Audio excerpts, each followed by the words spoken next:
Alright, welcome back to SouFLoTV again, everybody. It is your host with the most. Go ahead and pull up again. Pull up your chair, grab your popcorn, roll up a split, fix a drinks, all them things that we are tuned in right now to another episode of the Clansman Wandan Gang trial as it moves forward. Watch this now. Hit that subscribe button for me and then click the bell next to the subscribe button so you're notified every time a new video goes up on SouFLoTV.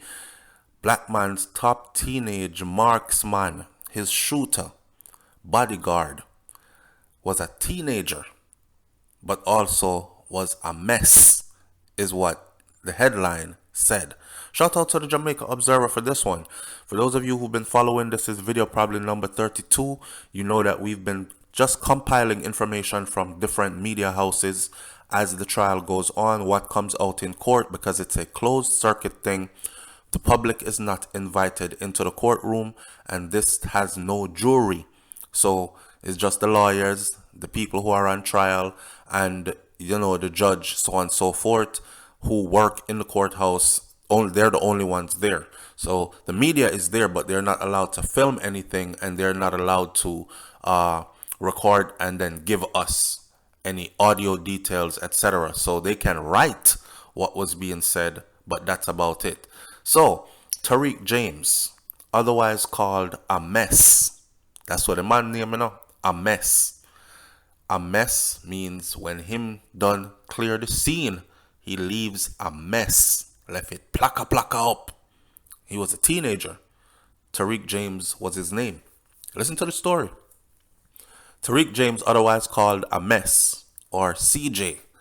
He was the alleged top marksman and bodyguard of accused leader of the Wandan faction of the St. Andrew-based Clansman gang, Andre Blackman Bryan.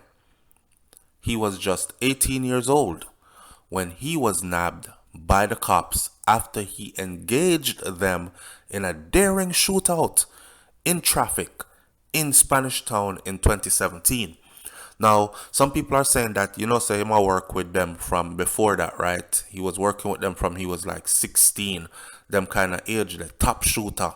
By the time he was 18, he rose to the ranks of where he was, right? Bodyguard, right-hand man, top shooter, top marksman. That mean a man that don't miss and him leave a mess.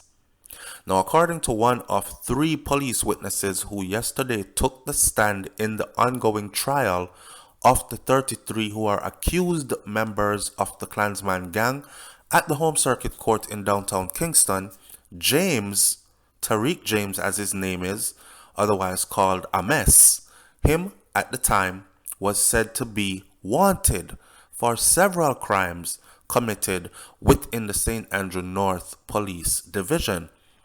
The constable, in outlining the November 2017 incident, the run-in with Tariq, which led to the arrest and the charge of the accused, said that he was on patrol with 2 other members of the team when acting on a certain information from their shift commander, entered the Rivoli area of St. Catherine, where they saw a vehicle with men in it that aroused their suspicions.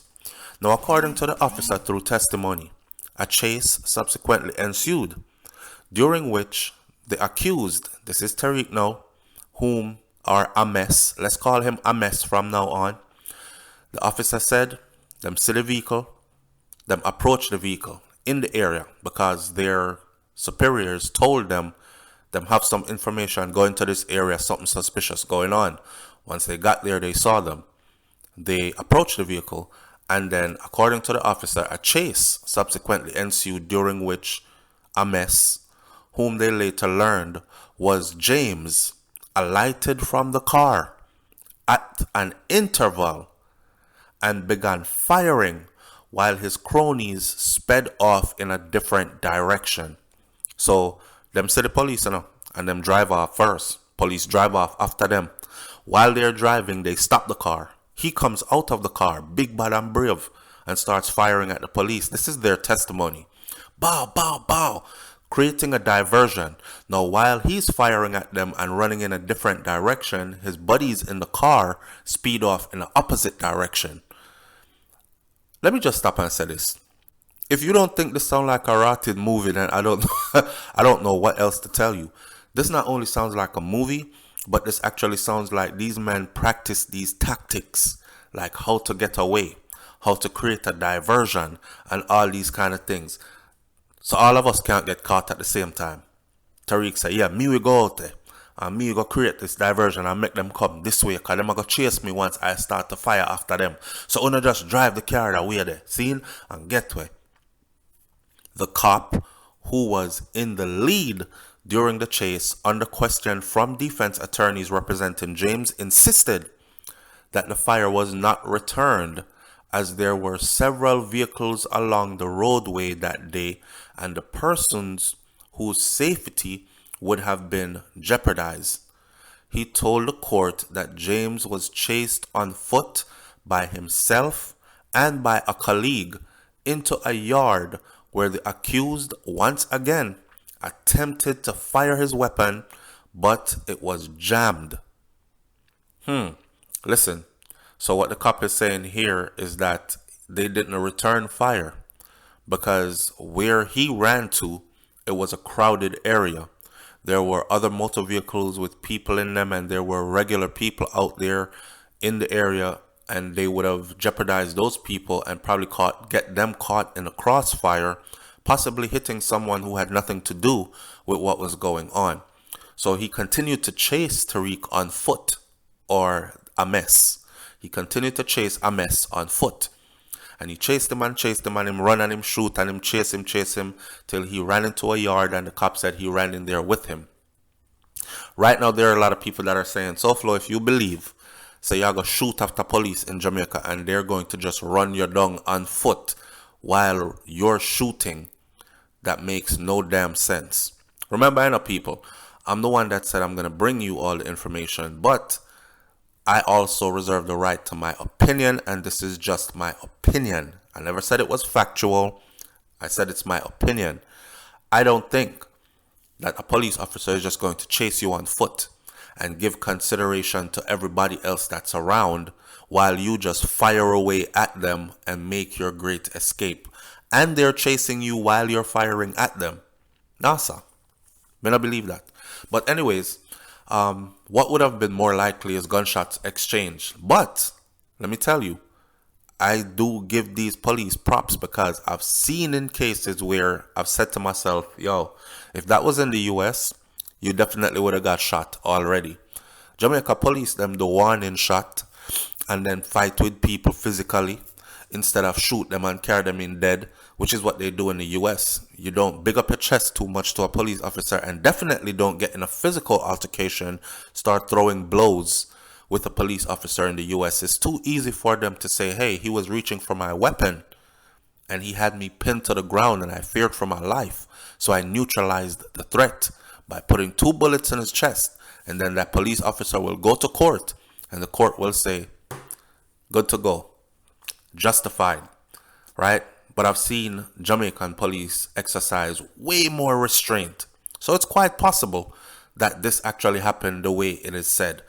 Anyways, James now, who is a mess, upon being arrested because the cop caught him that day, is a super cop this. When one of them here run after you, you're done. Because it's like, again, in the movie, Terminator police, them nah stop. See? So upon being arrested, the court told cops that he had not been in the car that was involved in the chase, but that he had seen the vehicle speeding towards him.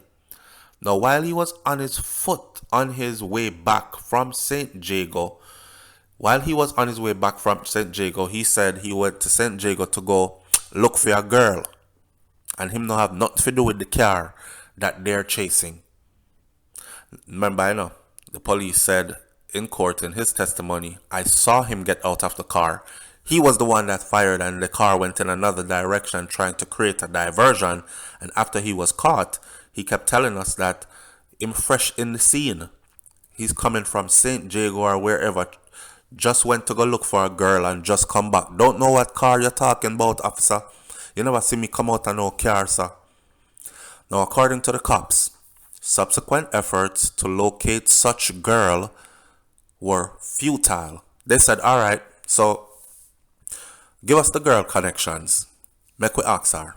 Cause that's your alibi. Cause me swear say me see you come out of the car, but I might be wrong. So give us her connections. And he gave them some number. They've been trying to reach the girl ever since. Legend has it, they're still trying to reach her. And them can't reach the girl. Right? However, the Nissan motor car being driven by the thugs in that escape bid rammed a civilian vehicle in the process. Details from eyewitnesses and from the cops that were involved in the incident the court heard led to the recovery of the vehicle that was driven by the criminals, but not before they were able to make good of their escape. Crash the vehicle, jump out and run, and they got away, right? The prosecution on Monday said that the ballistics from the firearm that was taken from Ames, a Sig Sauer 45 pistol, which was successfully entered into evidence, matched data that was taken from another murder scene. Rotted. I'm telling you, this is a movie. Furthermore, they said that the weapon is also the one spoken of by earlier witnesses in the trial as being stored in a quote-unquote particular place. That means that weapon was stored somewhere, and who fi dig it up, go dig it up, do what them have to do, and put it back where it belongs. Attorney for James Danorna, give me a break, let me call the name right. Attorney for James Danorna Wilson, during cross-examination, suggested that the cops had fabricated their evidence. This is, of course, again, this is what your defense attorney is supposed to do. They're supposed to poke holes in the story. They're supposed to get their client off, right? So the defense attorney suggested that the cops had fabricated this evidence and that Ames had been found in possession of a loaded firearm was nothing but a lie. They're making stuff up. They're planting evidence on him, is what their lawyer, his lawyer, Ames' lawyer, came back and said. I put it to you that Mr. James, or Ames, was not shown a firearm until he was brought to the police station. I put it to you that no firearm was taken from Mr. James. Mr. James is Ames. Literally, no pun intended. Mr. James is a mess. Just for you to know. Mr. James was held for more than 30 minutes in the yard before being taken to the police station. He was taken to the police station and shown the gun. That's what y'all did. That supposition was, however, denied by all three of the officers that were there to testify. That was denied by all the officers. In the meantime, Wilson challenged the evidence of the first cop who said that James fired over 3 shots in the first round of shooting and about another 3 at the second interval, and that there were 6 live rounds that were remaining in the gun. So if him fire 3 and then 3 again, that's 6, and then there was still 6 live rounds remaining in the gun, would make it 12 rounds in the 45. The pistol in question could only carry 7 cartridges. For me, people, cartridge would mean the magazine. See? So I don't know why that this lawyer obviously is not no gun expert or anything like that, but what he means is that the gun could only carry 7 bullets. So how did you say that he fired 3 and then later him fired 3 again during the chase? That's 6, and then when you caught him, the gun had 6 in it. So it had 12 rounds in a gun that only could hold 7. According to Wilson, the claim that they also found 6 unexpended cartridges from that firearm, that was impossible, is what his attorney was saying. James who is a mess in relation to that incident, is facing charges of illegal possession of firearm and ammunition as well as shooting with intent. The trial, which began on September 30th, resumed this morning following a 14-day hiatus which affected the planned January 10th resumption. The Crown, in opening its case, said that the accused individuals, 32 males and 1 female, which comprises the Black Man faction of the gang under Brian's leadership, had various roles in which they acted as killers and drivers and lookout men or watchmen. You had gunsmiths and foot soldiers. It was very highly organized, and these people knew their role and played their part. The Crown is alleging that the various accused between 2015 and 2019 carried out a range of murders and conspiracies to murder and extortion and arson throughout the parish.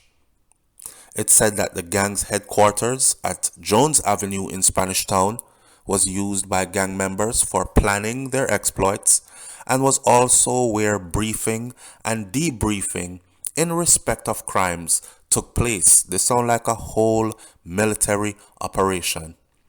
The court also heard that this was where transactions such as the sale and the purchase of guns to carry out murders were done. Several members of the gang, in their roles as foot soldiers, the court was told, were responsible for ensuring that murders ordered were executed and that extortion monies were collected on time. And that's where that one ends. Rotted.